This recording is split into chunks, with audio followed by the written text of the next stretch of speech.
La Crosse Public Library Archives presents Dark La Crosse Stories, a series in collaboration with the La Crosse Tribune. Dark La Crosse is a suite of programs that feature the seedier side of La Crosse history and also include a downtown walking tour, a trolley tour, and an annual stage production with new content each year.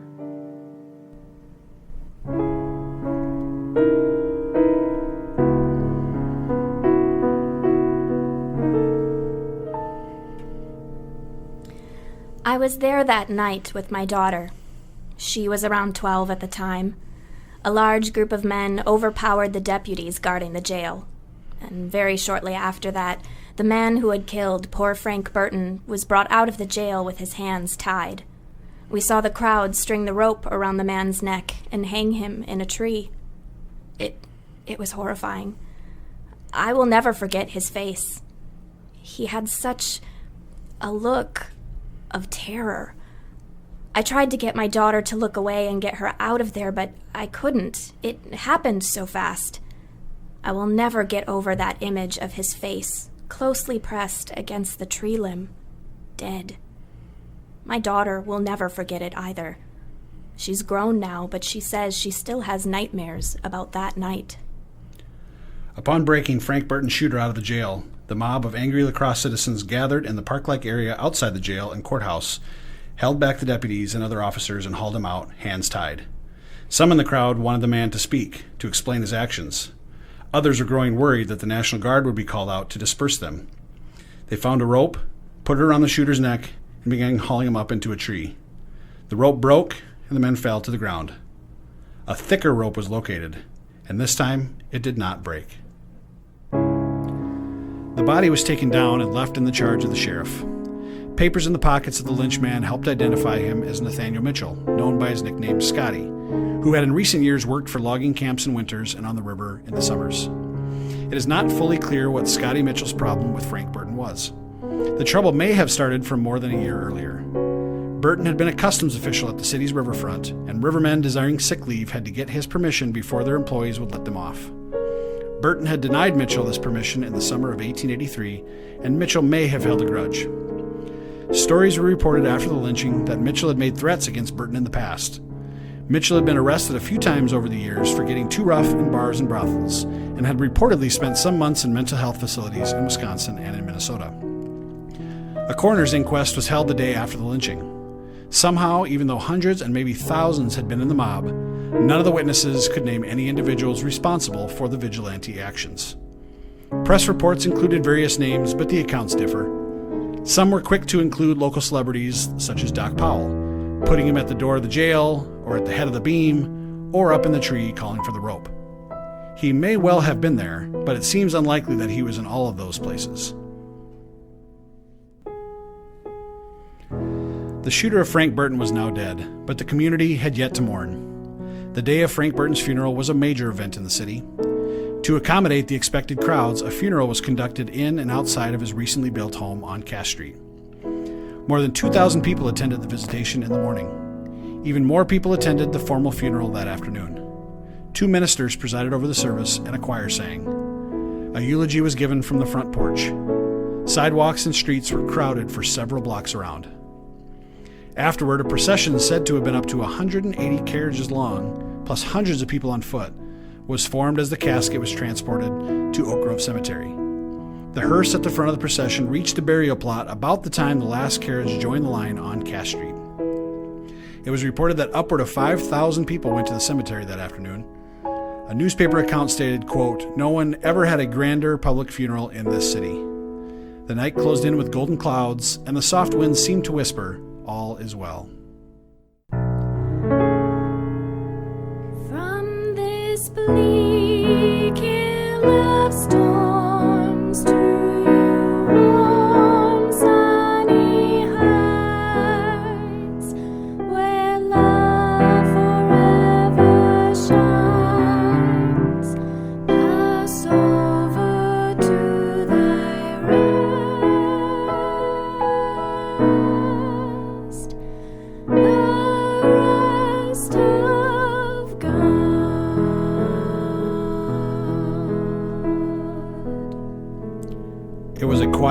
peaceful end to the darkest hour in La Crosse's history. It was the night we had all succumbed to our basest and darkest purpose.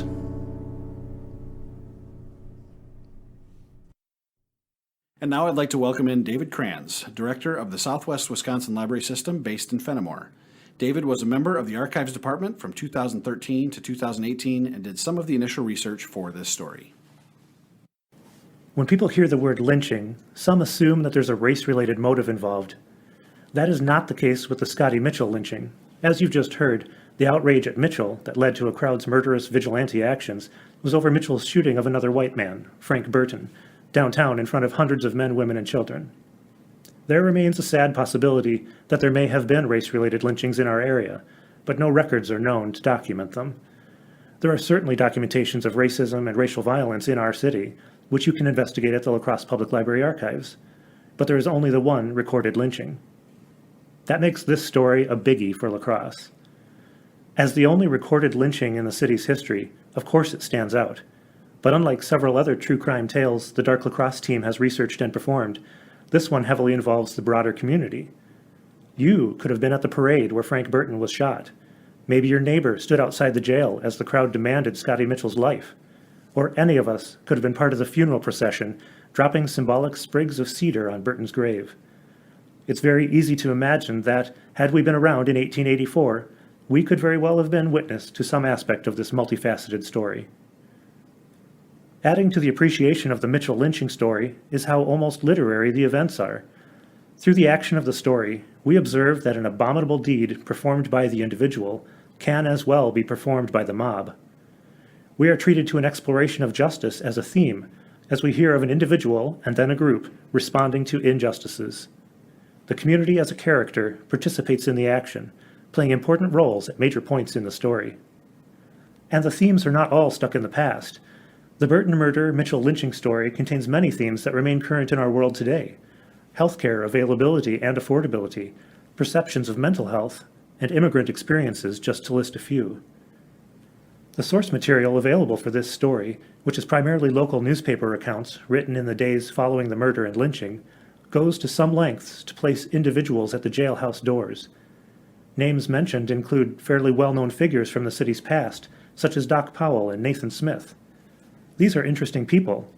They very well may have been in the midst of the action, breaking down doors and calling for rope. Or they may simply have been easy to pick out of the crowd. Doc Powell, for one, has the reputation of being the sort who enjoyed seeing his name in the papers, whether he was there that evening, hollering from a tree branch, as one article said, or not. We could have told the story from one of their perspectives, or from a second-floor office overlooking the vigilante mob, or from any number of individual perspectives. But quickly, the newspapers and others of the time stopped highlighting individual roles. The Dark La Crosse telling of this history, echoing the coroner jury's verdict, picks no one to single out by name, impressing on us the depth and breadth of the community's shame. The effect would be diminished if we were to hang responsibility for the lynching on any individual local historical celebrities. Beyond the events of the murder and lynching, newspaper coverage of Burton's funeral was also extensive. In addition to the numbers of crepe-adorned horse-drawn carriages that paraded to the cemetery, and descriptions of the many flower arrangements, one newspaper article identified a hymn that was sung at Burton's funeral called "Pass Over to Thy Rest."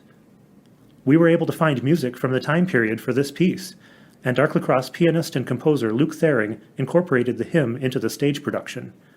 It was also featured earlier in this piece, enhancing the history being shared through the performance of this story. You can visit some locations where the events of this story took place. 4th and Main, where Frank Burton was shot in the street. The general area of the old courthouse and jail, now occupied by the Bell Square building. Frank and Abigail Burton's house, where Frank never got to live, but where Abby resided and raised their family. And of course, Oak Grove Cemetery. The Frank and Abigail Burton house, at 1018 Cass Street, is also part of one of the Footsteps of La Crosse walking tours, and is featured on the website footstepsoflacrosse.org. Thanks for listening.